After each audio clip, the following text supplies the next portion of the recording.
ময়মনসিংহের ফুলপুরে সেনাবাহিনীর গাড়ি ও বাসের মুখোমুখি সংঘর্ষের ঘটনায় ৩ জন নিহত হন। এতে আহত হন আরও ১৫ জন। বুধবার ১৮ ফেব্রুয়ারি বেলা ১১টার দিকে ফুলপুরে বালিয়ামুর এলাকায় এই সংঘর্ষের ঘটনা ঘটে। এতে বাস ও সেনাবাহিনীর গাড়ি ধুমড়ে মুচড়ে যায়। নিহতরা হলেন বাসের চালক বিশু, সেনাবাহিনীর গাড়ি চালক সার্জেন্ট রেজাউল করিম ও অজ্ঞাত পথচারী। পুলিশ জানায়, সকালে ময়মনসিংহ থেকে শেরপুরগামী বাস ও ময়মনসিংহগামী সেনাবাহিনী গাড়ির মধ্যে মুখোমুখি সংঘর্ষ ঘটে। সংঘর্ষে ১৫ জন আহত হন। আহতদের ফুলপুর স্বাস্থ্য কমপ্লেক্সে নেওয়া হলে ৩ জনকে মৃত ঘোষণা করা হয়।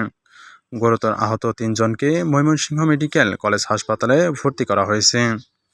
বিষয়টি নিশ্চিত করেন ময়মনসিংহের অতিরিক্ত পুলিশ সুপার আব্দুল্লাহ আল মামুন। জানান, সংঘর্ষের পর হতাহতদের উদ্ধার করা হয়।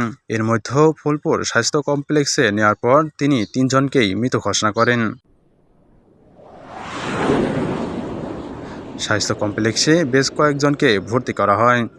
গুরুতর আহতদেরকে ময়মনসিংহ মেডিকেল কলেজ হাসপাতালে উন্নত চিকিৎসার জন্য পাঠানো হয়।